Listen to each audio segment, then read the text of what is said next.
I could see as Lance and Dave came on the screen, they're talking about who was going to wrestle that day. Jerry, the King Lawler, is a wrestling legend known for his unforgettable matches and his larger-than-life personality. But behind the scenes, things weren't always as smooth as they looked under the bright lights. What many fans don't realize is just how intense and personal some of Lawler's backstage feuds were. This wasn't just scripted drama for the cameras. These were real grudges, sharp words, and genuine dislike that shaped the locker room atmosphere. Lawler earned respect from almost everyone, but there were a handful of wrestlers who got under his skin like no others. He didn't just disagree with them, he downright hated certain personalities and attitudes that clashed with his vision of wrestling tradition and respect. Today, we're pulling back the curtain on those backstage rivalries, revealing the real stories behind the heat the King carried away from the spotlight. The King's backstage reputation. Jerry Lawler wasn't just a legendary figure in the wrestling ring. His presence backstage was something entirely different and equally commanding. If you ever found yourself in the Memphis locker room during Lawler's prime, you'd immediately sense the atmosphere shift the moment he walked in.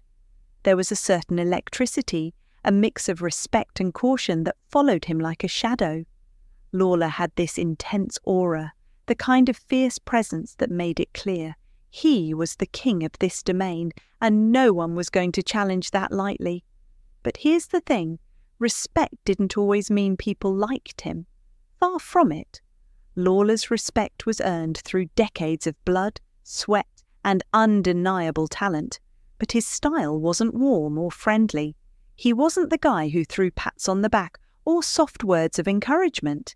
If you didn't come prepared with respect, humility, and a tough skin, Jerry was not going to be kind. His tolerance for nonsense was near zero. He could cut through excuses, attitude, and ego like a knife through butter. And it wasn't just about wrestling moves or how well you performed in the ring. For Lawler, it was about tradition, hierarchy, and respect for the business.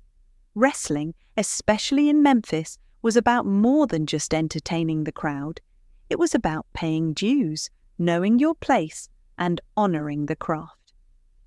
If you challenged those traditions or acted like you were above the grind, you weren't just annoying Lawler.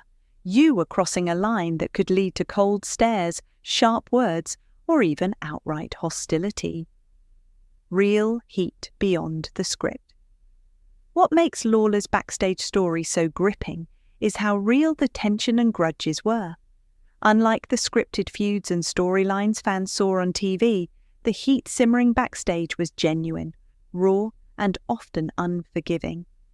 The wrestling business is filled with egos and personalities that can clash, but Lawler's grudges cut deeper because they were rooted in something authentic, a fierce pride in the sport and an intolerance for disrespect.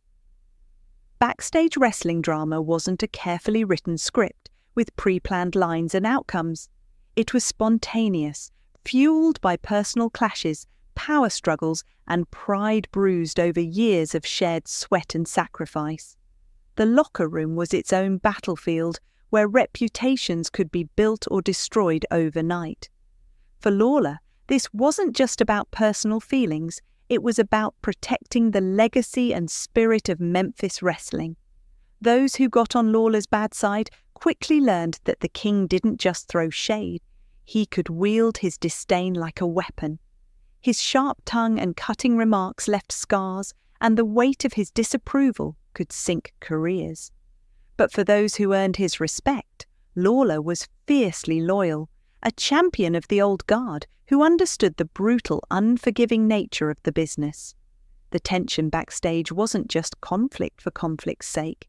It was a reflection of a man who carried the weight of an entire wrestling culture on his shoulders. Lawler's complex personality meant he wasn't just a villain or a hero.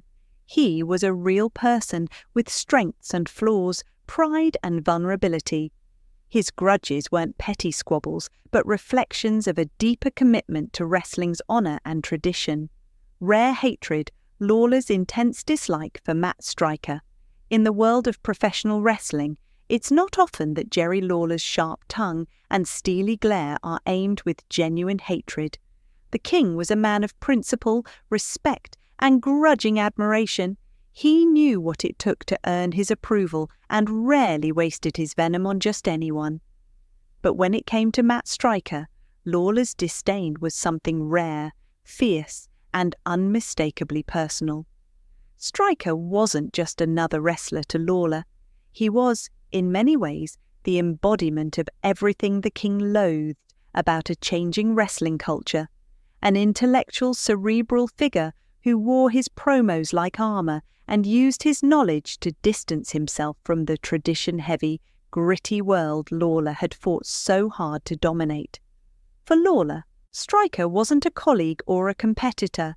He was a self-important wannabe who didn't understand, or worse, didn't respect the unwritten rules that governed the wrestling business. The permanent ignore list backstage in Memphis wrestling, where unspoken rules and respect were everything, Jerry Lawler made it abundantly clear that Matt Striker was on his permanent ignore list. This wasn't just a passing annoyance or a grudge that could be smoothed over with a quick chat. It was a deep, ongoing Cold War, a silent but fierce rejection that sent a clear message. Striker was not welcome in Lawler's world. Striker's constant self-promotion and the way he carried himself like the smartest guy in the room grated on Lawler's nerves like sandpaper on a sunburn. Every time Striker tried to steal the spotlight or outshine the veterans, it only pushed Lawler's disdain deeper. To the King, this wasn't just about personality, it was about respect. Wrestling wasn't a place for book smarts or clever promos alone. It was a grind built on toughness, loyalty, and knowing the unspoken rules that only years in the trenches teach. Lawler saw Striker as a rookie who thought his textbook knowledge could replace real-world experience. And in a business that thrived on tradition and respect, that kind of attitude was nothing short of poison. Clash of wrestling philosophies. The tension between Lawler and Striker went beyond personality conflicts. It was a fundamental clash of philosophies about what wrestling truly was. For Lawler, wrestling was a brutal grind, a lifetime of paying dues, showing up rain or shine, and respecting the hierarchy that kept the business functioning. Lawler grew up in an era where wrestlers learned their craft the hard way, through bruising matches, long nights on the road, and an unspoken code of respect for the veterans who paved the way. Every move was earned, every word carefully chosen to build the mystique of the sport. Striker, by contrast, came from a new generation, one that dissected wrestling intellectually, treating it almost like an academic exercise. He was a student of the sport's history and psychology, but lacked the battle scars that came with it. His willingness to openly question booking decisions, the pacing of matches, and the status of certain wrestlers threatened the very foundation of what Lawler considered sacred. To Lawler, this wasn't just disrespect, it was a direct challenge to the legitimacy of the wrestling business as he knew it. Striker's book knowledge was a threat to the way things had always been done, and that rubbed the King the wrong way on a daily basis.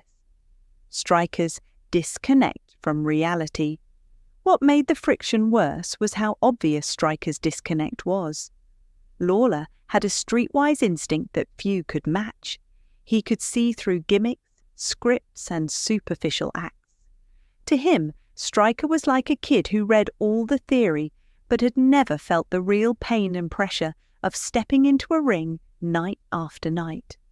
Wrestling isn't just about executing moves or reciting promos.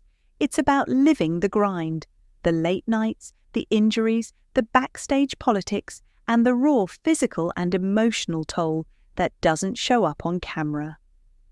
Lawler saw Striker's attempts to play the smart guy card as naive and, frankly, disrespectful. This disconnect wasn't just frustrating, it was dangerous in Lawler's eyes. It threatened to destabilize the locker room culture, undermining the respect that kept order and camaraderie in a notoriously rough and competitive environment. the problem with attitude. Stryker's attitude was the real problem. It wasn't just that he knew a lot or wanted to stand out. It was how he carried himself. Lawler viewed him as a know-it-all, someone who talked more than he listened and who tried to curry favour with management while simultaneously disrespecting the veterans who had been there for decades.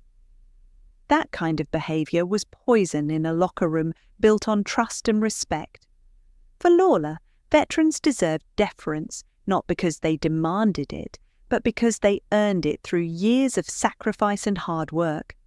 Stryker's attempts to play both sides, appeasing management while alienating the old guard, made him a lightning rod for Lawler's disdain. The king saw right through the act and didn't hesitate to call him out openly in locker rooms, making it clear that respect wasn't something you could demand. It was something you earned. The career killer effect. For Matt Stryker, the real cost of falling out with Jerry Lawler was devastating. In Memphis wrestling, and indeed many parts of the wrestling world, being on the king's bad side wasn't just uncomfortable, it was career suicide. Lawler's disdain effectively isolated Stryker backstage. His influence was minimized, his opportunities limited, and his standing within the locker room was severely damaged. Doors that might have been open to other wrestlers were firmly shut to Stryker. This kind of backstage heat wasn't just personal drama. It shaped careers, dictated storylines, and influenced the trajectory of wrestlers' futures. In a business where reputation and relationships matter as much as talent, Lawler's cold shoulder was a powerful weapon. Despite Stryker's talents and intellect, his backstage standing never fully recovered.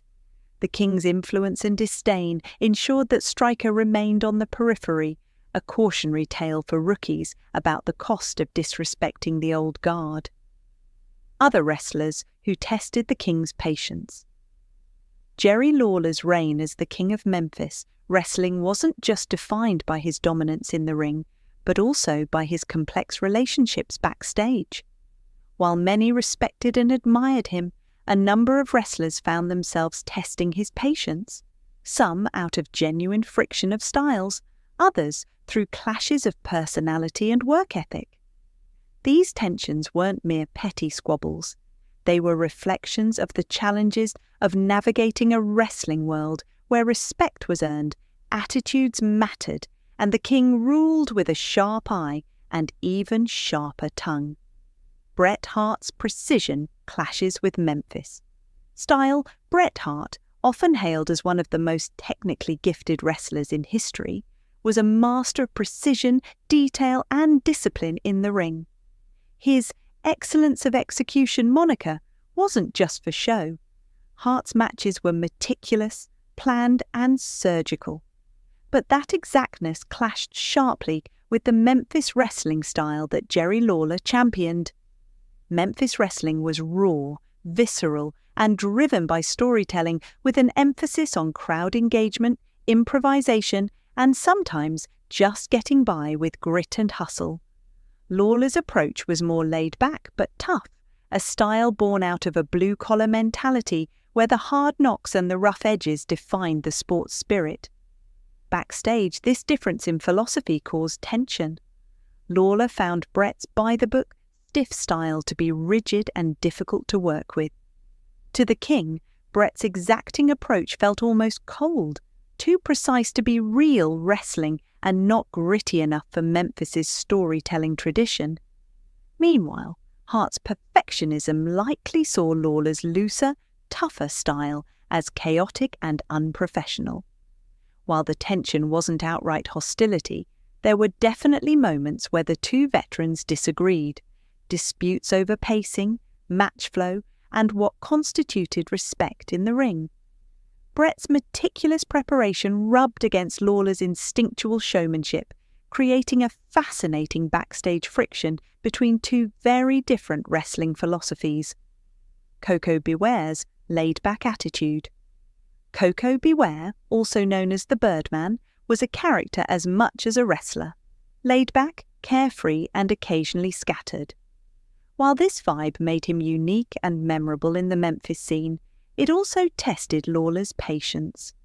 Lawler, a man who valued discipline and a no-nonsense work ethic, was often annoyed by Coco's relaxed approach and occasional lack of focus. To the king, wrestling was a tough business that demanded respect through hard work and dedication. When Coco seemed distracted or less serious about the craft, Lawler's irritation flared.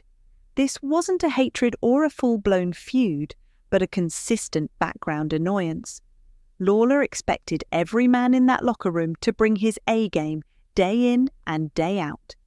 Coco's vibe, more chill, more go with the flow, clashed with Lawler's strict standards. Behind the scenes, this friction played out in quiet eye rolls, pointed comments, and a subtle but persistent sense of frustration. Lawler's intolerance for what he saw as laziness was well known, and Coco, with his laid-back style, often found himself on the receiving end of Lawler's sharp remarks. Terry Funk's hardcore wildness. Few wrestlers have been as legendary and unpredictable as Terry Funk. A hardcore wrestling pioneer and a man with a larger-than-life personality, Funk was as wild in the locker room as he was in the ring. Terry Funk's style was hardcore, gritty, and at times brutally violent, a stark contrast to the Memphis style that Lawler guarded with territorial pride. Funk's no-holds-barred approach to wrestling often clashed with Lawler's control over Memphis booking and the traditional storytelling that defined the territory.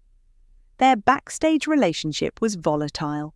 Two strong personalities in the same room rarely mixed smoothly. Funk's wildness and Lawler's territorial instincts made for clashes that could flare up at any moment. Disputes often centered around booking and ring time. Funk wanted to push the limits of hardcore wrestling, sometimes stepping on the toes of Memphis's traditional style. Lawler, proud of his turf and wary of losing control, wasn't always receptive to these challenges. The tension wasn't just about wrestling styles, it was about control, legacy, and the boundaries of what Memphis wrestling could be. Their backstage moments were marked by heated words, terse meetings, and a grudging mutual respect born from understanding each other's passion and commitment, even if they didn't always agree. Mark Henry's pace and motivation. Mark Henry, the world's strongest man, was a powerhouse whose sheer strength was undeniable. But even with such physical dominance, Henry occasionally tested Lawler's patience, not for a lack of talent, but for his perceived pace and motivation. Lawler expected every wrestler to bring fire, intensity, and relentless energy. Wrestling was a brutal sport, a daily grind where you had to push through pain and exhaustion and still perform at the highest level. Henry's style was slower, more methodical. While this worked for a wrestler with his size and power, it sometimes frustrated Lawler. The king wanted fire in the ring, a sense that every moment mattered and that every wrestler was giving their all. There were moments where Lawler felt Henry fell short of these high standards. To Lawler, a wrestler's motivation and energy were just as important as their physical gifts. Henry's slower pace and occasional dips in intensity didn't sit well with the king's relentless drive for excellence. This friction wasn't personal. Lawler respected Henry's strength and legacy, but he was never shy about voicing his disappointment when he felt Henry wasn't fully living up to his potential. Chris Jericho's early arrogance. Long before Chris Jericho became a worldwide wrestling superstar and beloved locker room leader, he was a brash rookie with swagger and confidence that bordered on disrespect. In those early days, his attitude didn't sit well with Jerry Lawler. Jericho's swagger, charisma, and willingness to challenge authority rubbed the king the wrong way. Lawler, who built his career on respect, patience, and earning one's place, viewed Jericho's early arrogance as borderline disrespectful. Backstage moments were icy, with Lawler not hesitating to call Jericho out or give him the cold shoulder. Jericho was confident, some might say cocky, but Lawler wanted him to understand that confidence needed to be tempered with humility and respect for those who came before. Over time, their relationship evolved. Jericho matured, and so did Lawler's opinion of him. The early friction gave way to mutual respect, as Jericho proved he wasn't just a flash in the pan, but a true professional dedicated to his craft. But those early days of tension remain a testament to the king's unwillingness to tolerate arrogance and his demand for respect in the wrestling world. The legendary feud with Andy Kaufman. When you think of Jerry Lawler, one of the most unforgettable chapters in his storied career is his legendary feud with Andy Kaufman, a Hollywood comedian who blurred the lines between entertainment and professional wrestling in a way that both fascinated and infuriated the king of Memphis. This wasn't just another wrestling rivalry, it was a cultural collision between two worlds, a spectacle that captured national attention and a backstage story full of real tension beneath the showbiz surface. Kaufman, Hollywood meets wrestling. Andy Kaufman was no ordinary comedian. Best known for his role on the hit sitcom Taxi, Kaufman was an eccentric, boundary-pushing performer who didn't just tell jokes. He created elaborate performance art. One of his obsessions was professional wrestling, particularly an unusual angle involving intergender wrestling. Kaufman would theatrically challenge women from the audience, mockingly declare himself the World Intergender Wrestling Champion, and create a spectacle that delighted some fans and bewildered others. His involvement in wrestling was less about competition and more about performance and provocation. Kaufman wasn't a trained wrestler, but approached the sport as an extension of his comedy, blurring the lines between scripted performance and real-life confrontation. To the untrained eye, his antics were funny and innovative, but to a purist like Jerry Lawler, they were something else entirely. Lawler's view: an outsider playing games. Jerry Lawler, the king of Memphis wrestling, had built his career in the trenches. He bled for the sport, respected its traditions, and demanded authenticity both in and out of the ring. Lawler was no stranger to showmanship. He thrived on crowd reactions and had a sharp tongue for those who crossed him. But Kaufman's antics were a different breed of challenge. To Lawler, Kaufman was an outsider who didn't respect wrestling's craft or its culture. Kaufman was an attention seeker, a Hollywood parasite who used the wrestling ring as a stage for his comedic skits, not as a battlefield where real men fought and earned their place. Kaufman's intergender wrestling stunts, while entertaining to some, felt like a mockery of the sport Lawler dedicated his life to. Lawler tolerated publicity. He understood the value of buzz and excitement. But Kaufman crossed a line by treating wrestling as a joke. This wasn't just about business. It was personal. The king saw Kaufman's presence as an intrusion on sacred territory, a cheap trick that undermined the blood, sweat, and respect that Memphis wrestling demanded. The 1982 Memphis territory collision. The tension between these two explosive personalities came to a head in 1982, when Kaufman stepped foot into the Memphis wrestling territory for the first time. The collision was inevitable and electric.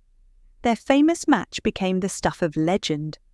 Lawler, ever the consummate professional and protector of his domain, decided to give Kaufman a harsh lesson. During the bout, Lawler hit Kaufman with 2 pile drivers, moves that were banned in Memphis due to their dangerous nature. The impact was so severe that Kaufman was hospitalized, or so it seemed. This moment blurred the line between performance and reality in ways few wrestling stories ever have. Kaufman played the injured, wearing a neck brace everywhere, even on national television, and fueling the narrative of a brutal personal feud with Lawler. The neck brace and national TV moments. Kaufman's commitment to the angle was extraordinary. For months he walked around with that neck brace, appearing on talk shows and public events as a legitimately injured wrestler. This was more than a wrestling feud, it was a nationwide spectacle. Perhaps the most iconic moment came when Lawler slapped Kaufman live on Late Night with David Letterman. While scripted to some degree, the slap carried a real edge, a message from Lawler that he wasn't going to let Kaufman's antics slide. The segment became one of the most talked-about television moments of the era, capturing the imaginations of wrestling fans and mainstream audiences alike. It was a perfect storm of entertainment, controversy, and raw emotion. Real frustration behind the showbiz. Despite the carefully choreographed nature of their rivalry, the animosity between Lawler and Kaufman wasn't all for show. Behind the cameras and beyond the scripted promos, there was genuine frustration on both sides. Lawler resented Kaufman's approach to wrestling. To him, Kaufman's constant scripting, need for control, and outsider status undermined the sport's integrity. Wrestling, for Lawler, was about spontaneity, grit, and respect for tradition, qualities Kaufman seemed to mock. Kaufman, on the other hand, saw wrestling as a new canvas for his comedic genius, but the line between performer and purist was always tense. His push for legitimacy in wrestling while maintaining his outsider persona created a complex dynamic with Lawler. Years later, Lawler admitted that much of their feud was showbiz, part of the entertainment world Kaufman excelled in. But he also acknowledged that some of the verbal jabs, the slap, and the tension stemmed from very real frustration. It was a clash of two worlds, two very different understandings of what wrestling meant. The King's reign, respect and ruthless authority. In the world of professional wrestling, especially in the Memphis territory during Jerry Lawler's prime, the locker room wasn't a place for chit-chat or casual camaraderie. It was a battlefield.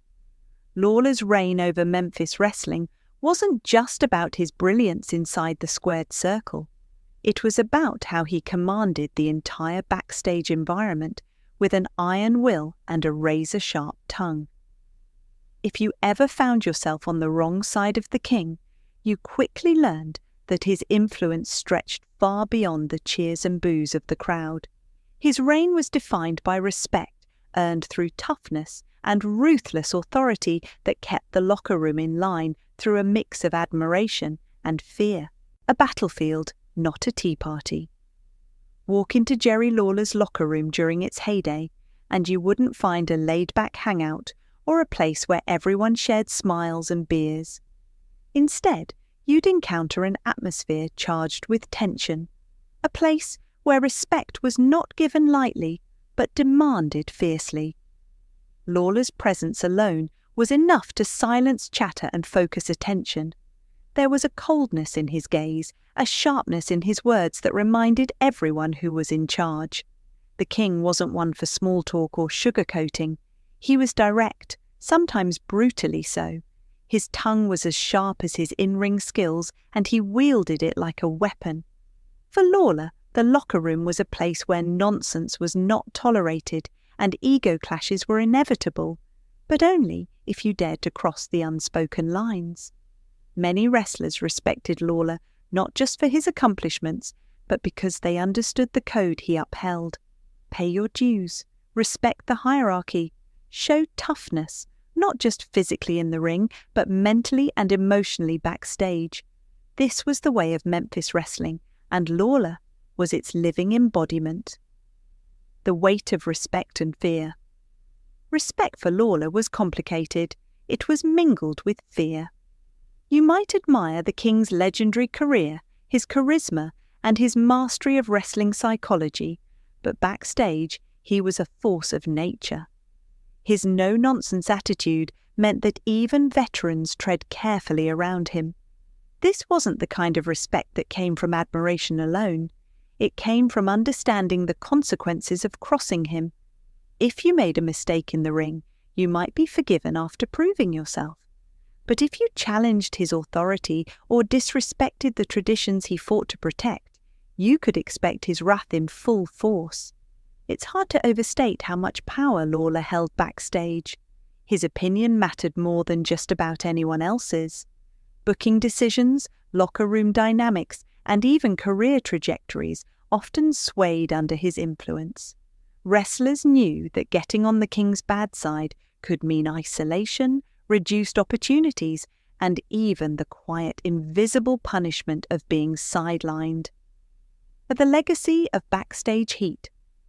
The grudges and backstage heat Jerry Lawler carried weren't just personal vendettas. They were part of the larger tapestry of his reign. They helped define the culture of Memphis wrestling, where respect was the currency, and any challenge to the king was met with fierce resistance. Lawler's legacy isn't just about the titles he won or the matches he starred in.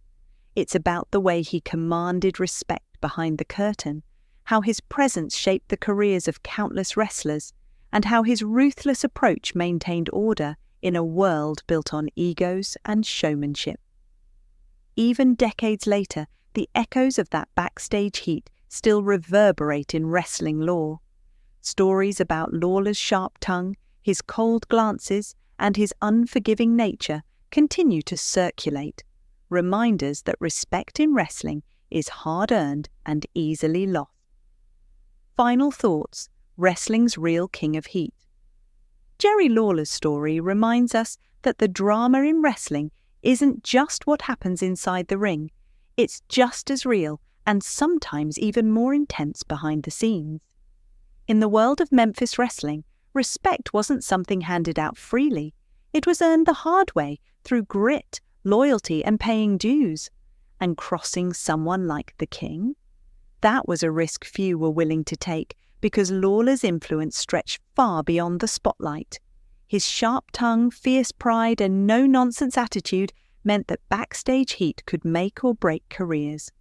What makes Lawler's story so compelling is that it shows the human side of wrestling, the raw emotions, the power struggles, and the battles fought away from the cameras.